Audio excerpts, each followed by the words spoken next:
Welcome. This is the Infinite Ambition Podcast, episode 11. Recognize your limitless worth, damn it. I'm here today, chilling.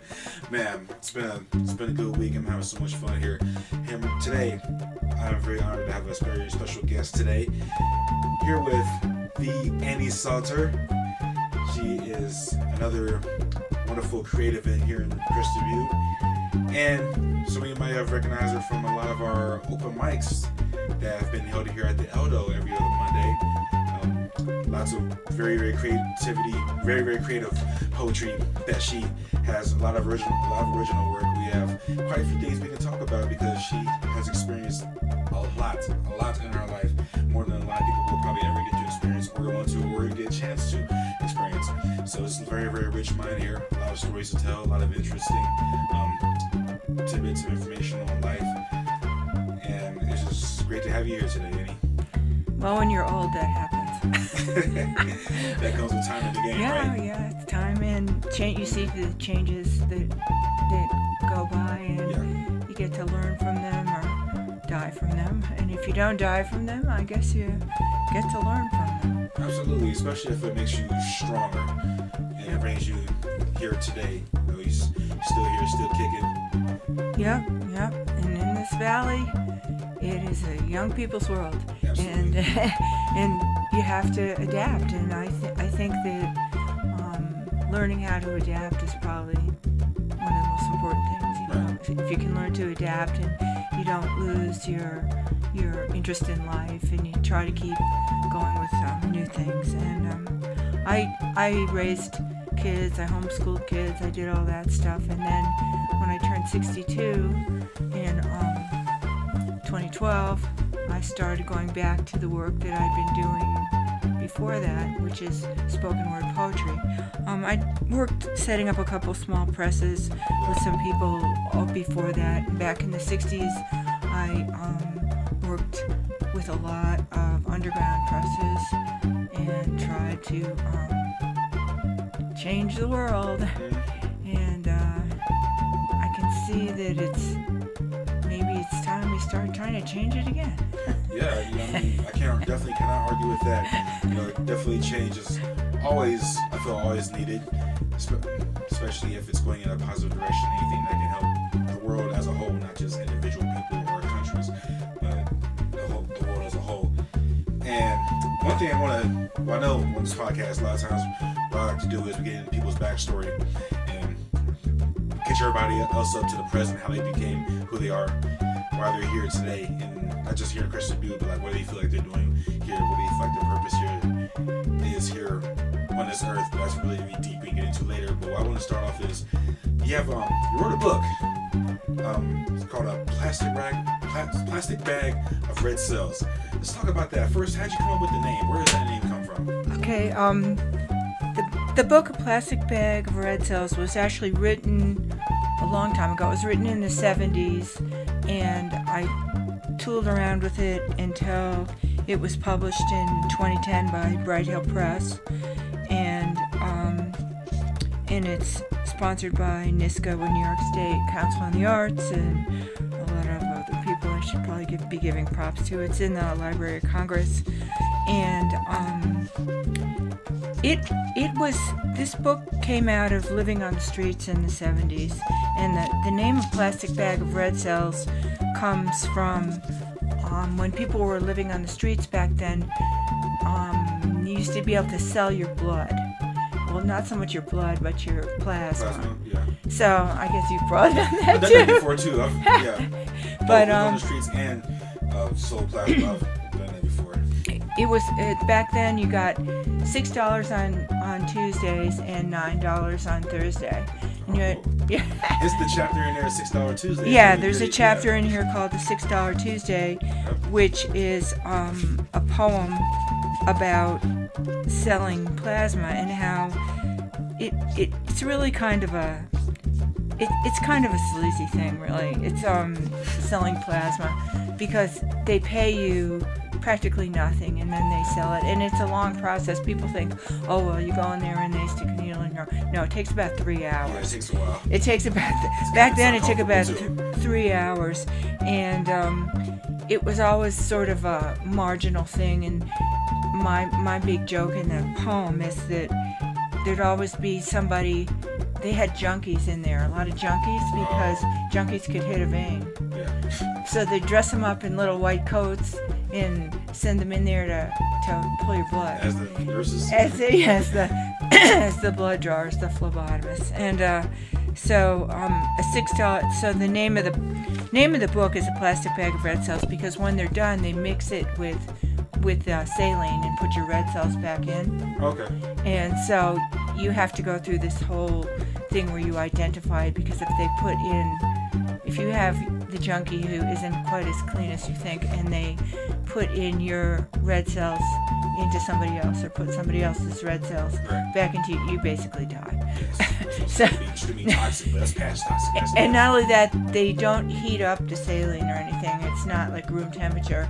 They keep it in the refrigerator, so you're sitting there freezing to death in these Naugahyde lounges with all the other winos. You know. Yeah, yeah. You don't want to know. You don't want to know too much. Yeah. No, you know. Do you want me to read this one? Yeah, you go, please. Okay, this one is called A $6 Tuesday. Anything exclusive here, ladies and gentlemen. Andy Sauter, $6 Tuesdays. Let's go. It's a $6 Tuesday in front of the Plasma Center.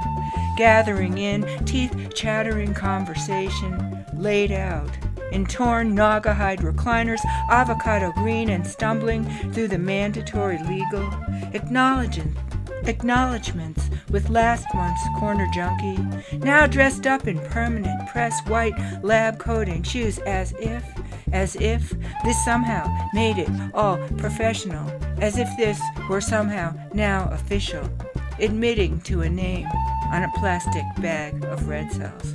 So that's where it came from. Round of applause for that one. Round of applause for that That's one. where it came from. And we used to, after that, this was sort of around the mid-70s. Okay.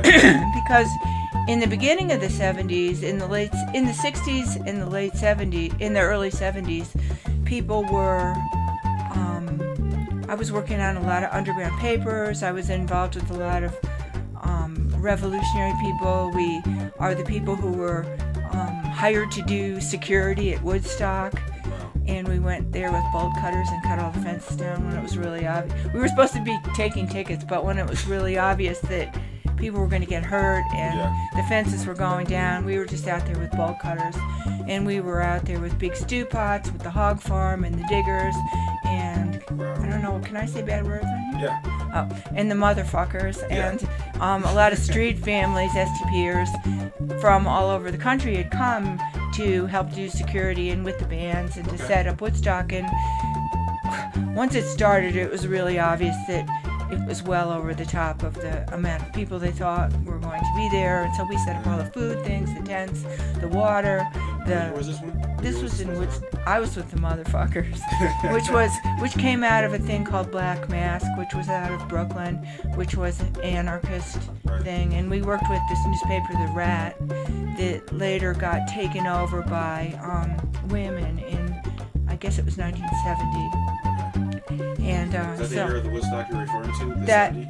The 69, yeah. 69, okay. Yeah, 69 Woodstock, the first one. That was the first one? The real one. Okay.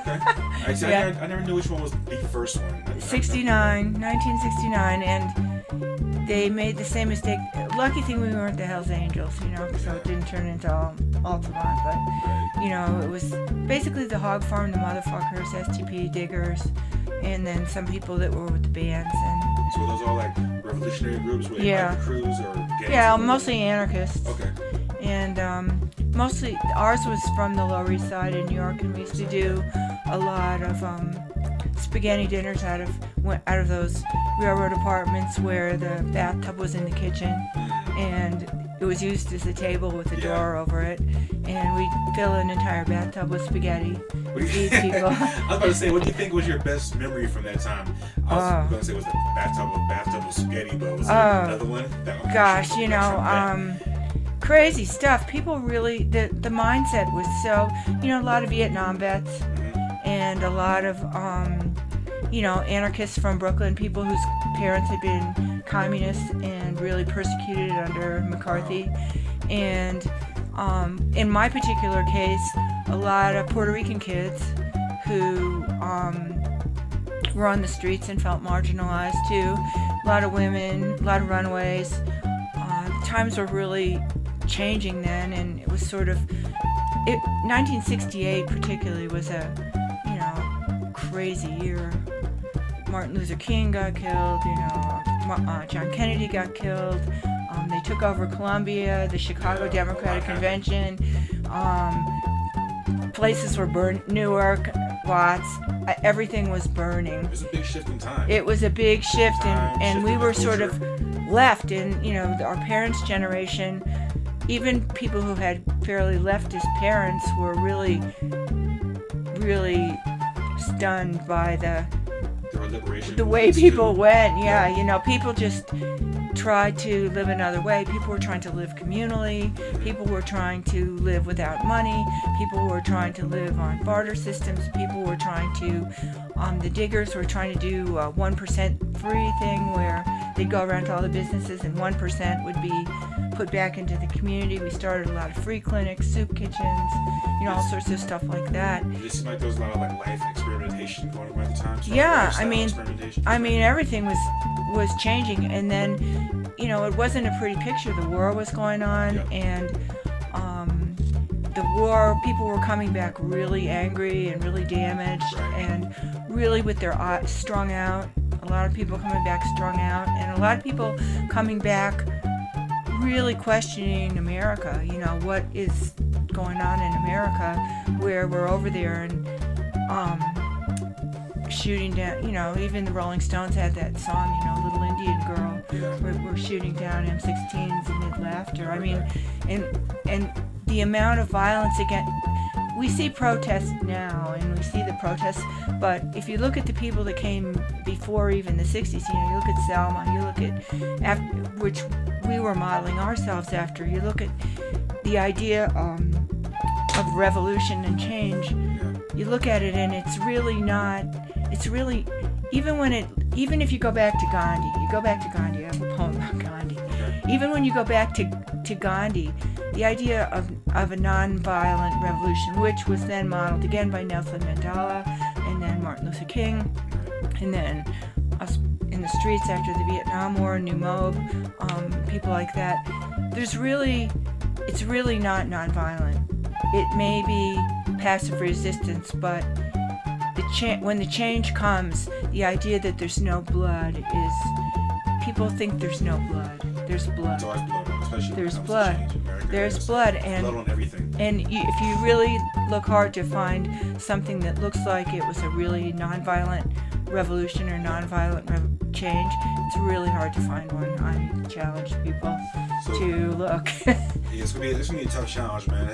How much of that has influenced your writing? That has really influenced my writing. When I first started writing, I have a book that I still haven't finished that I've been working on for a really long time, and it's called Dancing with My Baby at Nixon's Anti-Inaugural Ball, where I was pregnant and I got beaten and tear gassed, and I was full-term pregnant, which was kind of stupid to go to a demonstration, but back in those days, people were coming back from Vietnam really damaged, and people saw that, and it wasn't a volunteer thing. People were hiding from the government because of the draft. There was still a draft, and so people were, and the racism, we see that obviously there's still racism and sexism and all that stuff going on, but the extent to which it was still going on at that point was really geometrically larger than it is now, and people were coming back really angry and really damaged, and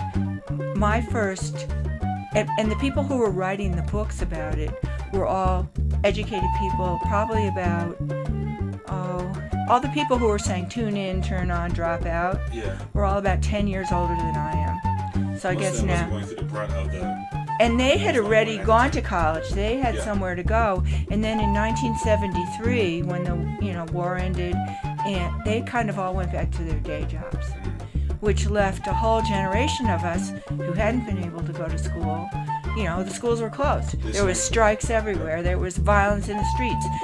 I knew a kid up in Boulder who came out of a bar. The guy didn't like him because he was the guy was a Vietnam vet of the other ilk, and he shot him and threw him over a cliff on Oh My God Road. Shit. He wasn't found for years. And things like that happened all the time.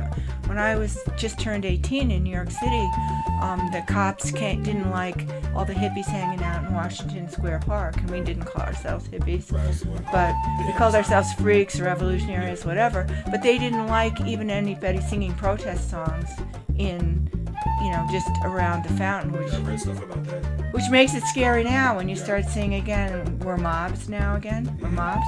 But they came, when the first night I got arrested, they were all hanging out around Washington Square Park, and there was a wino who was a vet, and he was just walking around with his bag of whatever, Mad Dog or whatever in his paper bag, and he was black, and he was kind of stumbling, had a little trench coat on, and I was sitting with a Vietnam vet who had just come back, who had lost his whole family because of, PTSD and what he had seen over in Vietnam. And the cops came in from four sides, took this black wino's head, slammed his face into the rim of the fountain in Washington Square Park, knocked all his teeth out.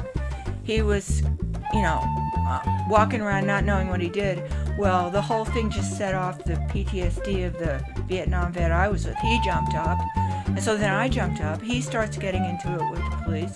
So then I'm sitting there going, oh, God. And so I'm an innocent person. I mean, I was a protected person from, like a middle-class life. And I was trying to talk to the police. I'm like, what are you doing? What are you doing? Why are you doing this? And the next thing I knew, it was the first hot night in April in New York City. And there was thousands of people. We were walking up 6th Avenue over the tops of cars, over the fronts of cars. That's mind-blowing. And they called the tax squad. Really? Not just like the regular police.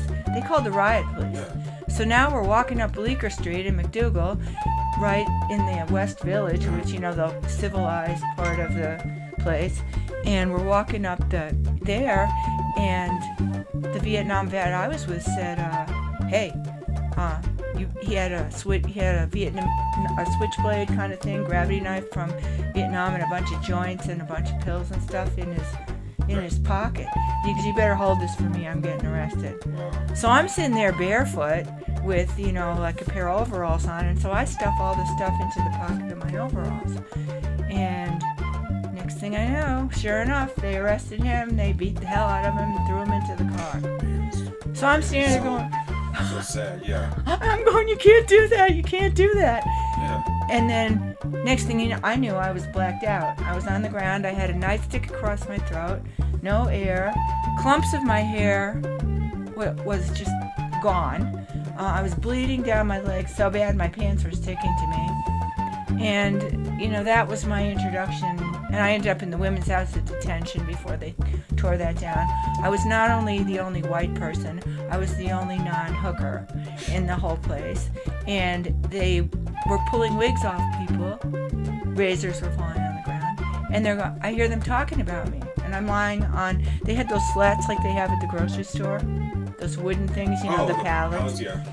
And because the floor was so full of rats and water and piss and everything, and then there was a metal thing for you to lie on. Just the most inhumane treatment. And I'm bleeding, and they take all your money when you go in there, and they ask you if you're hungry, and they say, well, that'll cost you. And you say, well, you took all my money. They take your money and say it'll cost you? What kind of shit is that? Oh, this was after they already had chained the handcuffs of the guy.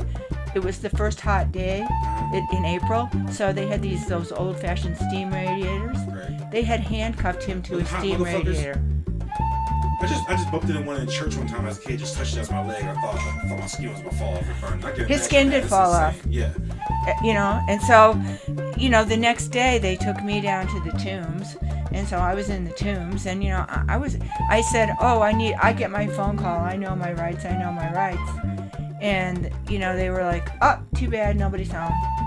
So when you treat people like that in scenarios like that, how do they expect people to react? Like, they expect people to react with smiles and handshakes? No, it's going to come back something awful. Like, when you want to protest or get your word across, nobody's paying attention to you. You can ask, you can beg for them for so long, to the point where eventually it's going to become, we were asking was begging, now we're demanding. telling, now we're taking action.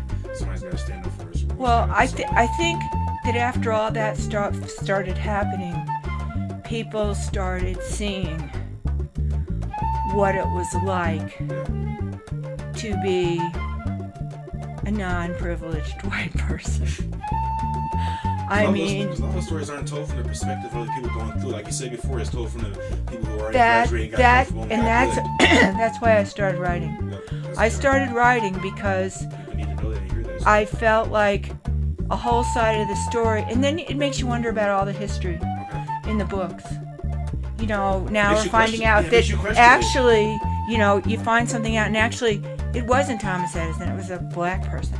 Actually, it wasn't, you know, this person; it was a woman.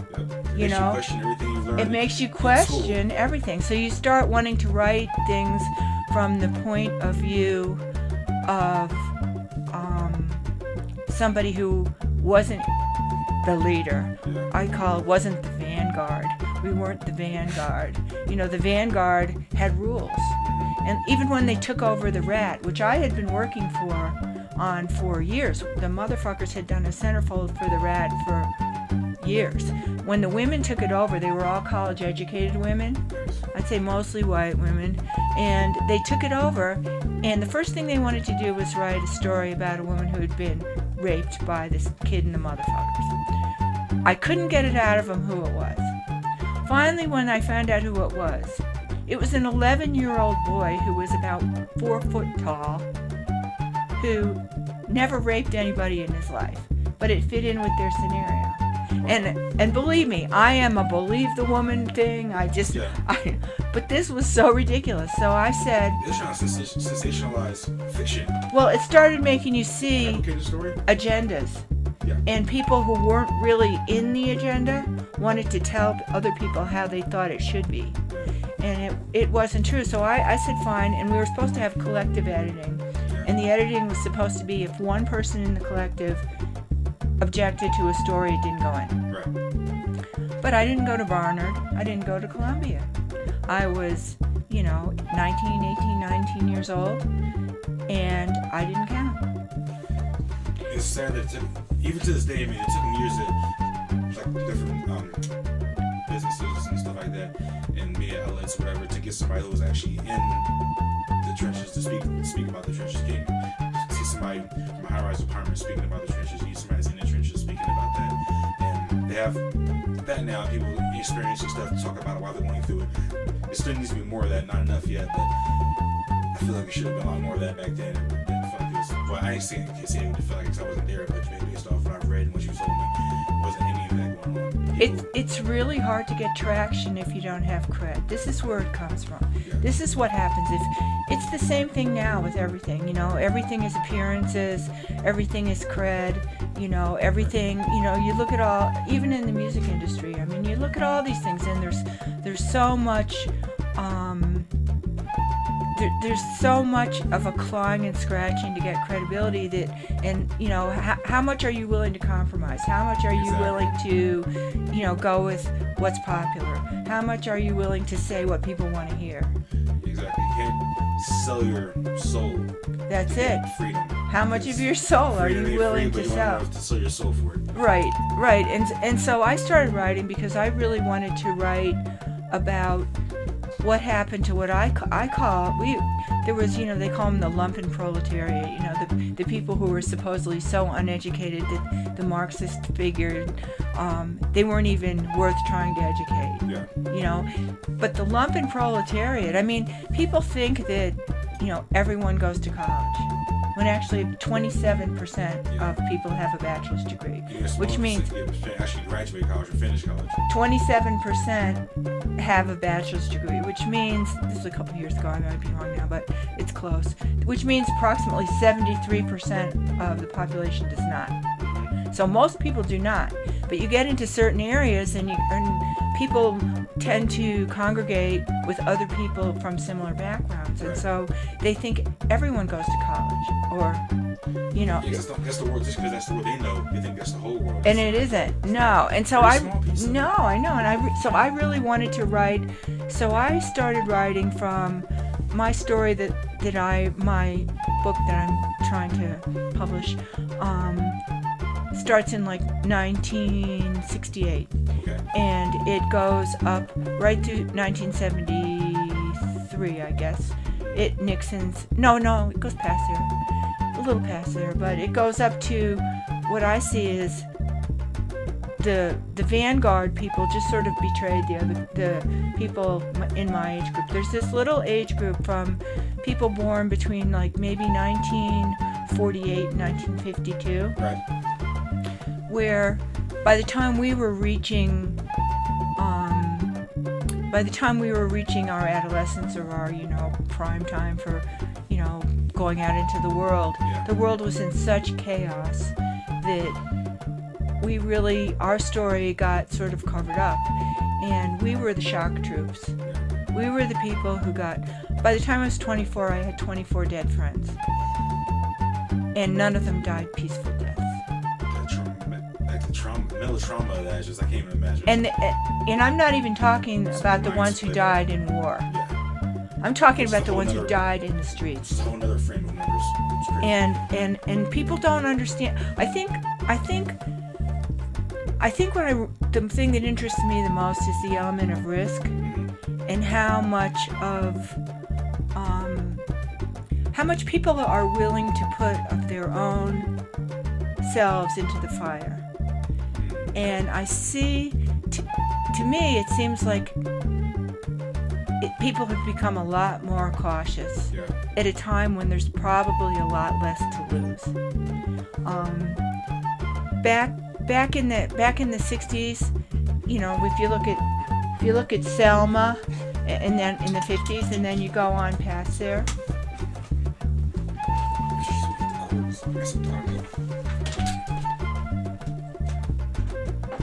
Hi, doggy. Okay, sorry, go ahead. Okay. When you go back to, the original time when people were saying they'd had enough of a certain kind of government, and they really wanted a government more of the people. Yeah. People were willing to take big risks, and I actually have a poem about being at a May Day demonstration. Oh. Right near the end, and should I read that one? Yeah, you can read that. Andy brought up a lot of her original poetry here today, and see, you started on an audiobook where audio's reading of all your poems. We're only going to get into that after you read this one right here for us. Okay, this one is called this is an old poem that sadly seems to have to be reposted. It's dedicated to the brave fodder, the true backbone of revolution. Despite what the vanguard may say, this is a toast to the lumpen proletariat as defined by Karl Marx. That layer of the working class that is unlikely to ever achieve, quote, class consciousness, is therefore lost to socially useful production, of no use to revolutionary struggle, and may actually be an impediment to the realization of a class society. That was classless society. That was Marx. And as my answer to that was, the Vietnam vets with the PTSD, the street fighting kids taking the LSD, and the word derived from the German lumpen proletariat, or really meaning miscreant, as well as a rag. Marx gives the description, alongside decayed rakes and dubious means of subsistence, of dubious origin, alongside ruined and adventurous offshoots of the bourgeoisie. The turn on, turned in, dropped out. Vagabonds, discharged soldiers, discharged jailbirds, escaped galley slaves, swindlers, mountebanks, lazzaroni, pickpockets, tricksters, gamblers, marquereau, pimps, brothel keepers, porters, literati, organ grinders, dope dealers, artists, people who put stakes in their pants, rag pickers and dumpster divers, knife grinders, tinkers, beggars, the panhandlers, street musicians, three-card Monte aficionados, in short, the whole indefinite, disintegrated mass, thrown hither and thither, what the French call la bohème. So the poem is Memorial Day, May Day 1971, Washington, D.C. The war drones on. We, the unvanguard, fight. There's Mick says they're shooting down planes with M16s mid-laughter. Orange fire dances on the far edge, logs burn, Mick sings to me of heat. Saxophones blur the lines of need, days of running in the streets long gone, as instinctive as being a block ahead of the tear gas, running down as pink as spring's cherry blossoms, fall, May Day on Washington, D.C.'s mall, with instructions on affinity. A Purple Heart mimeo instructs us, the Vermont cadre, on taking the Key Bridge. Well before the night, this bloody grass will leave me breathless at the dead-end alley where I look back for you, where the bandana faces crest above the blue flood. Wet bandana, check. Helmet, check. Eye wash, check. Nunchuckus, check. No ID, check. You in t-shirts, strong muscles, flexing youth, check.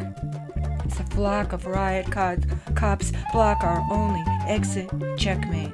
Trapped, vomiting, only the foam of our starvation snot coming up off our backs. Just street smut running in a Barnard girl's world, new mob world. I am filled with only remnants, stitched leftovers of the unintended. We are back with an exotic, carrying an encoded message of a million exotic parasites born from some other shores, some other jungles where the mountains pass over the Andes, back where we rode in our stalking, no, not on the horse we backed for Allende's dream, now only a hitchhiked cargo plane where we hang to dry. Only I am racking my saddled guts, brain gutted as I fall, still unaware of the tenuous nature of such delicate positionings. But you, continually, you ache in your aching need, still willing. But now our ears, full bona fides gained, and with the revolutionary ravages of our raving youth, crying out, demanding release, we demand, return, demanding full freedom for uncertain incarnation of something unnamed. We take strength in invisible bones, stand steadfast, deranged, the order is derailed, wronged by its own wrongings. We embrace its wringing from our sweet salt sweat. Only a small contribution, only setting us up for a devil's deal, struck salty as the sweet metallic blood of a bitten tongue, unaware of such word, property of the innocent, translation denied, redacted, locked in with idiomatic key, held within all of the poison swallow, it's completed, nested, as lodged as a bird in a dead throat excuse, disguised as only reason can be, yet only once owned the heart belonging, only to those of the reddest of beatings, only to those shock troops, ready fodder of the educated elites. Be still, my vanguard. Watch, bandana tight, we fight, the choking gas with dirty feet, as steel-toed as meat.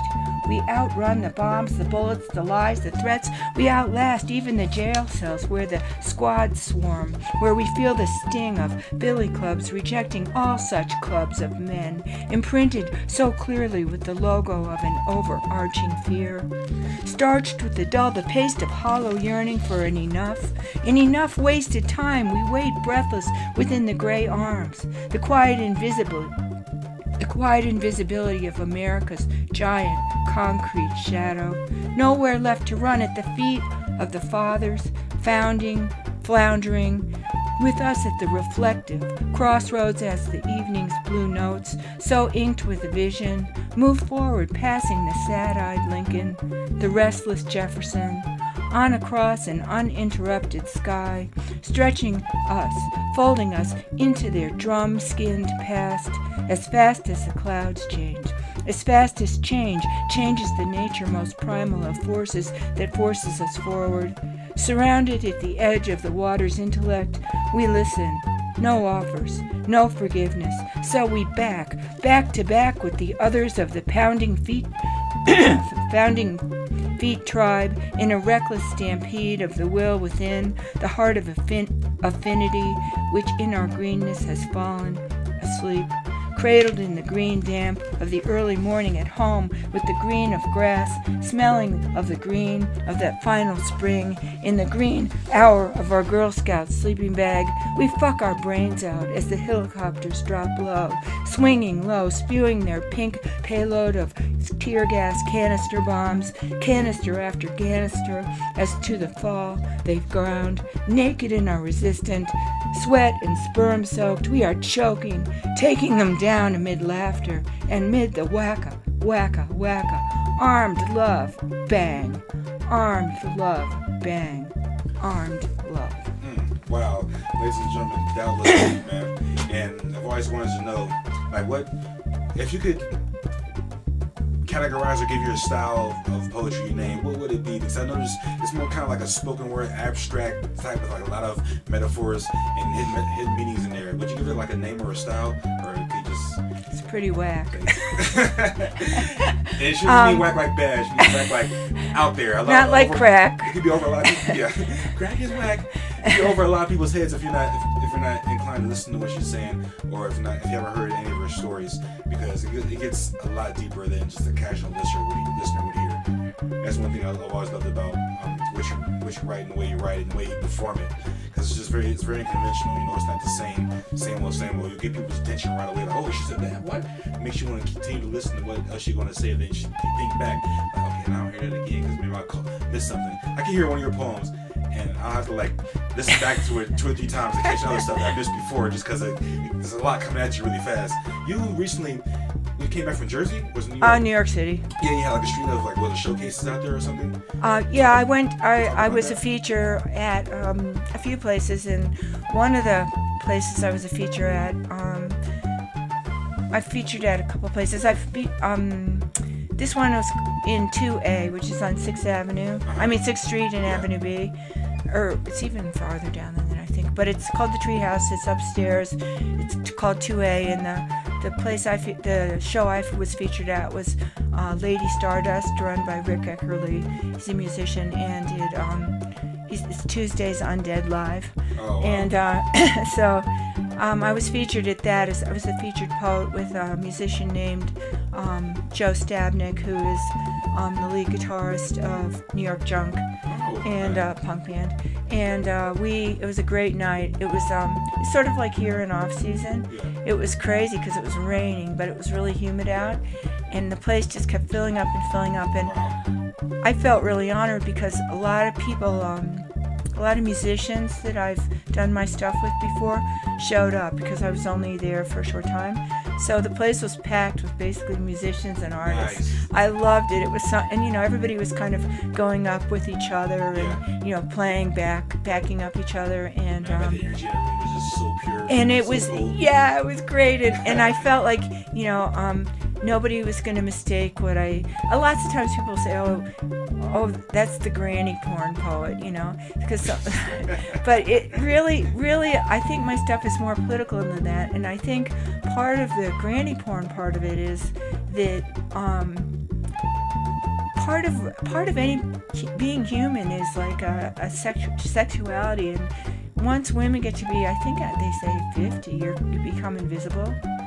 And you become invisible.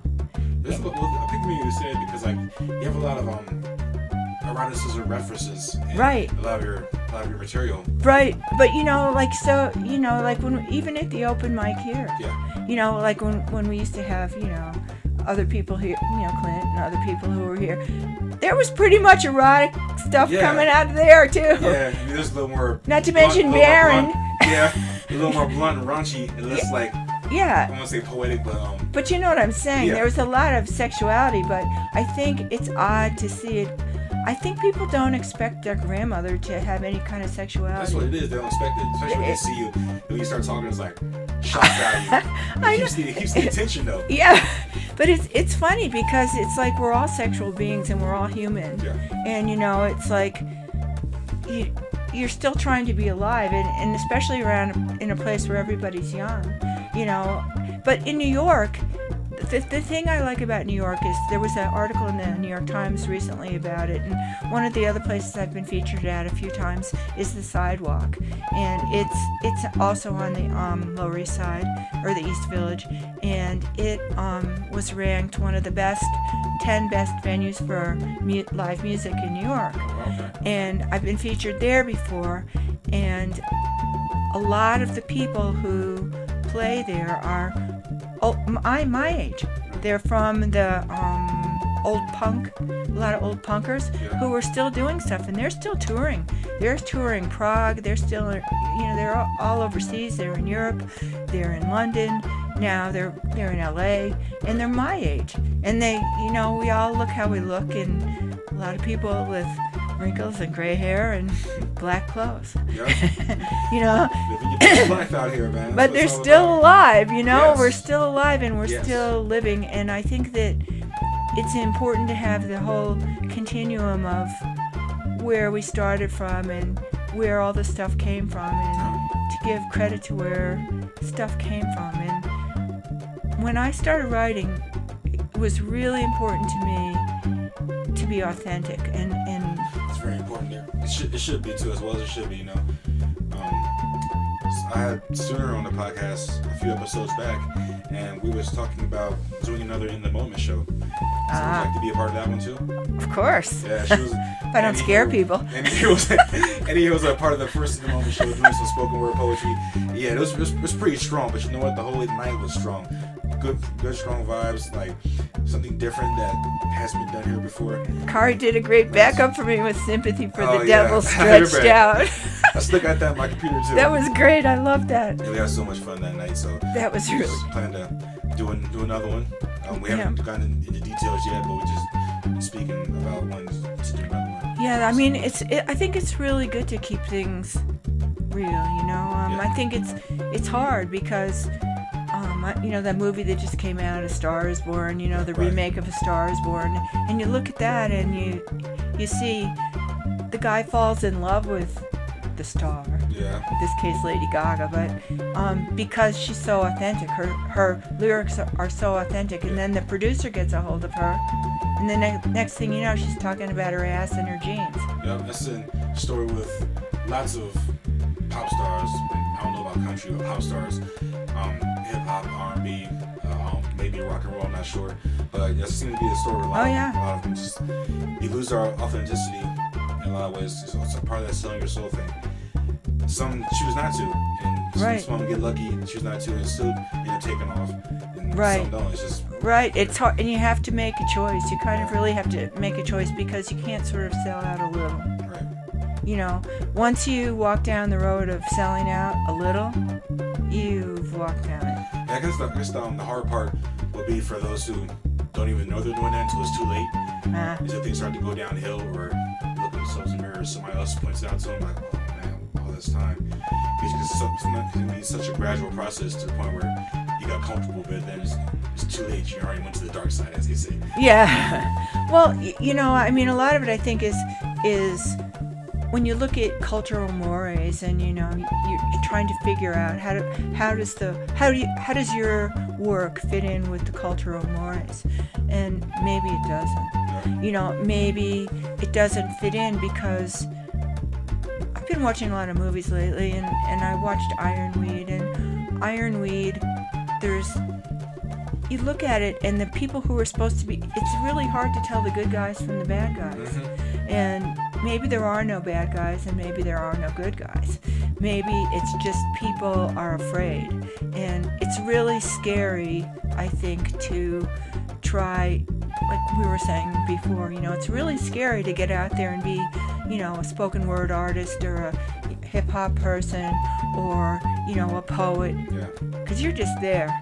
You're standing there. There's nothing. You're putting your heart and your soul out there essentially for people to judge, because that's what's going to happen regardless. You can't fight that. So you got to be prepared for that, ready to handle that. As soon as you put that pen to the paper, to like, you know what? If I want people to hear this, I gotta accept any criticism that may come with it. I gotta accept any praise that may come with it, because you have no control over that. We have control of the content, but you have no control over people's emotions, how they feel. You can't force people to feel and think a way. You can influence it, but at the end of the day, somebody's gonna feel however they're gonna feel about your stuff, regardless. So you just gotta take it. Have your heart on your sleeve and you're putting it out there. And yes, us as artists, we be vulnerable. Some of us can be a little overly sensitive about our shit, but that's just the way it is because we put so much into it, and it's so serious and dear to our heart. But it's all about how you handle that, how you balance that in your life. Yeah, balance. I think balance is the key. Like you want to keep the audience's attention, and as a performer, that's kind of your job. You know, keeping the audience engaged in. Especially in a bar scene, sometimes it's really hard. There might be people standing right in front of you, drunk, talking about whatever, you know, and you're trying to like keep the attention. And what are you going to do? Say, could you please go shut up and sit the fuck down? You know, but you know, at the same time, you're trying to like say what you want to say in a way that people can hear it. You know, so I know my stuff can be. As far as my voice and my style, I've had people, even in the poetry community, say to me, and you know, I take it as a compliment, that I don't really have a style. I have sort of a unique way of combining pose and sound. As long as you're leaving an impression on your audience, make them remember you the next day or the next time that event or venue comes up. Make sure they remember you. Like, oh, what happened? Annie's gonna be there again. Or remember Annie from last time? Yeah, it's great. It feels so good if somebody comes up to you and says, "Oh yeah, I was hoping you'd be here. You know, I really want to hear your stuff." And I usually print mine out in hard copy, and that way, if somebody, you know, I try to bring books. If I'm going to sell books, you know, I try to sell books, or any place I go. And people call me a lot of times because when I was in New York, I was just starting to get to the point where I was getting a lot of gigs before I came out here. And here it's difficult because there really are not very many venues for spoken word. There's one in Fruita. There's a place in Fruita, Lithic Books, which is a great place. They have a press, and they're really great. Danny Rosen and Kyle Harvey. But you know, around here, you just have to think of it as paying dues, you know, and you never know who's going to see you or hear you and like what you say. So you got to be prepared. Exactly. You know. I know at one point you was working on was it an audiobook or just like all your poems recording? Now do you still want to? Because I'm not. He's recording with me. Yeah. Did you still want to? Was you finished with it, or did you want to add more to it? I finished the one book, My Plastic Bag of Red Cells. I think I got that all down. But I would really like to. I still have all those recordings. I should know what you wanted to do with them. Oh yeah. Well, I'd like to do something with them because I think that part of the stuff from that book really paints a picture of a lifestyle of people. You know, they talk about, you know, Hemingway and a lost generation. Well, there was really a lost generation of people who came of age, I think, who were born between 1948 and 52. Okay. Because by the time, I have a brother who's 4 years younger than I am. He graduated 4 years after I did. I graduated high school in 1968. So he graduated in 72. He was born in 54. And by the time he graduated, I mean, people can't even imagine this. This wasn't a Catholic school or, you know, a parochial school or a, you know, religious school or something like that. This was a regular school. Girls still had to wear dresses. They couldn't be more than 2 inches above your knee or 2 inches below your knee. Like that specific? Yes. Wow. If you wore like a long skirt, out. Really? Oh yeah, because that was too hippie-ish. Wow. You know? They wanted them more conservative, look like more covered up. Yes, and if you wore, and this was pretty much everywhere. And when I started trying to go to college in 1968, and it didn't work out. It kept getting closed and strikes, and you know, people getting kicked out, and you know, acid had just become illegal. LSD had just become illegal, but there was still so much of it floating around. I mean, you couldn't go to college then. I don't know how people did it really, because there was strikes and everything.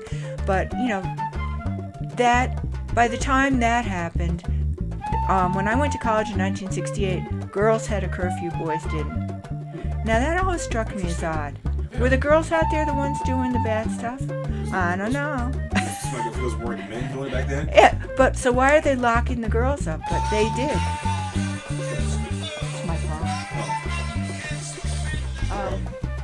But girls were still having curfews, and life was really different. And I think people don't realize how different it was. You couldn't wear sneakers to school. You couldn't wear jeans to school. I couldn't imagine going to school at that time, especially with the segregation being what it was. Oh yeah. And just insanity, like just trying to picture it, I can't. Girls couldn't take shop. There was no Title IX. Mm-hmm. So girls couldn't, if there was a field and the boys needed it for something, boom. And that trickled on to like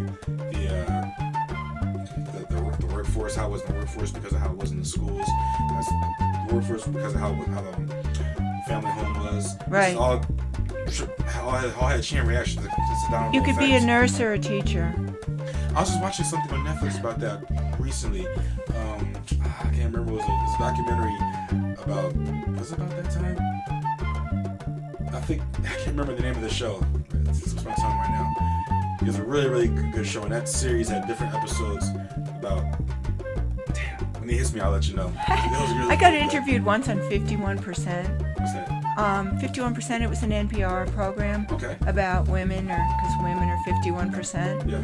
And I got interviewed about being a woman writer, and a woman activist, and it was pretty interesting. But because people don't realize, people think, oh, nothing changed. You people just ruined everything on you Explain. hippies. That was the name of the show. Explain. Yeah. It was. Okay, go ahead. Yeah, you just ruined everything. You just made everything mess. Some of the stuff that I see now seems like it's gone backwards, and it scares me. It really scares me. Where can go if it keeps going backwards? Yeah, and especially, and I think that's one reason why I do put all the sexual stuff into my work, because it took women a long time. When I was in high school, there was no birth control pills. And then they finally came out, but you had to have a note from your husband.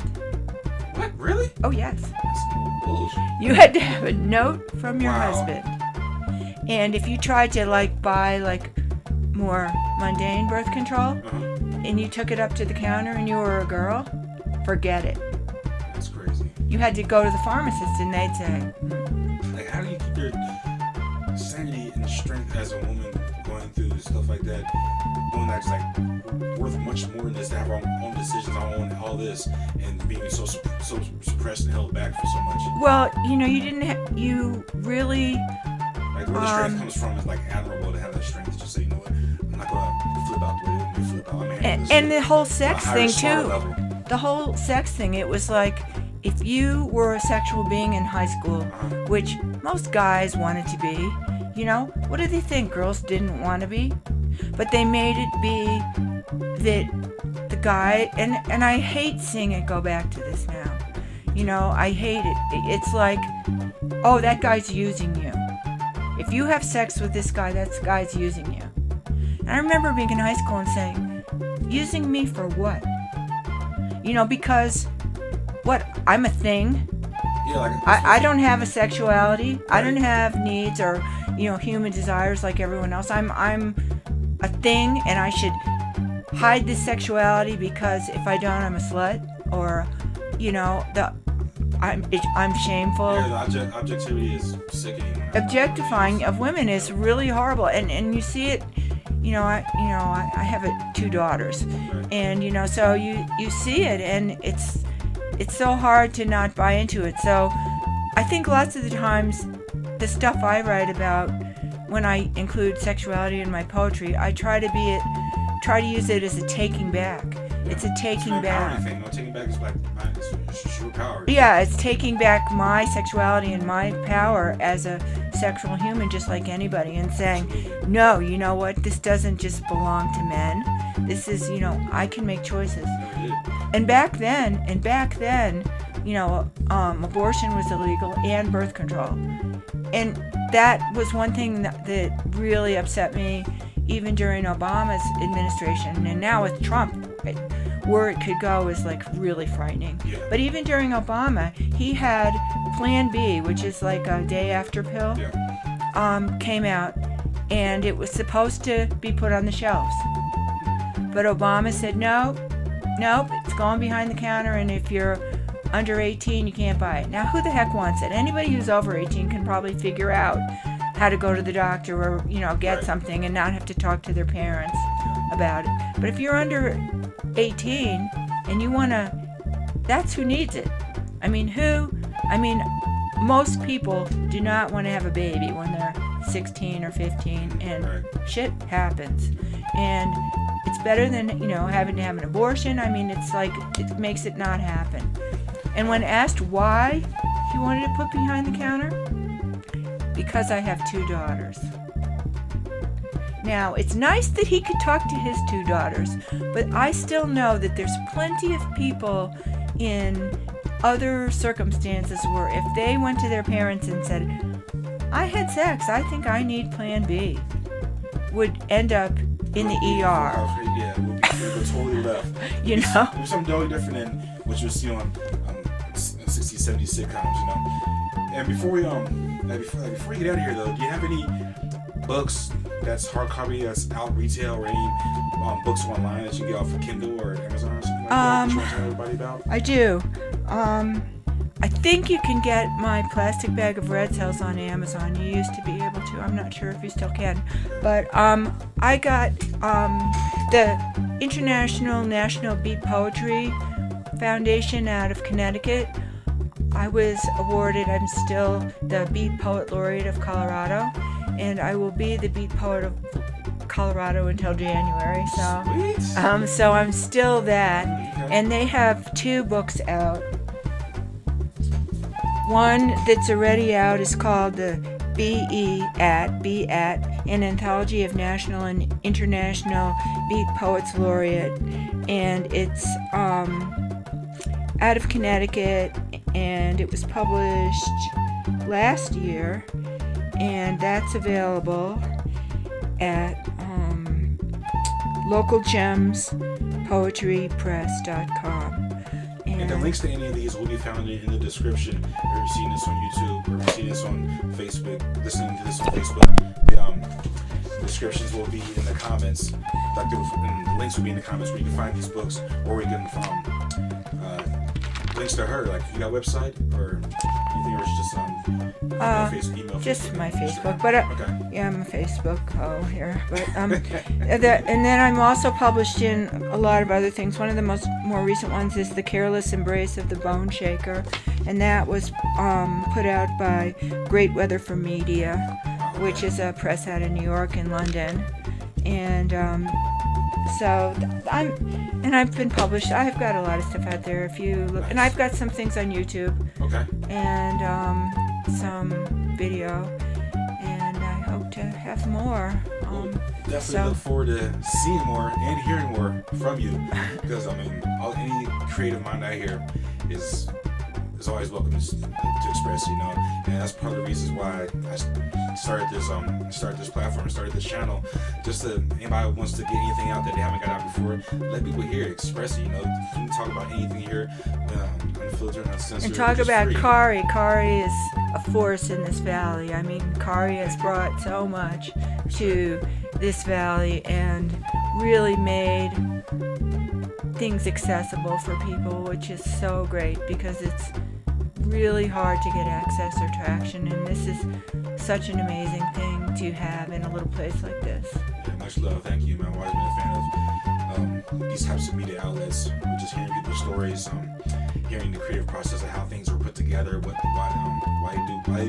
do the things that we do, and just fun stories about life in general, and that's what I plan to do here on the Infinite Ambition podcast. Wherever, if you guys are listening to this background noise, or listening to it, doing whatever, or you're just trying to hear something, or you want to reach out to one of us, you can always do that.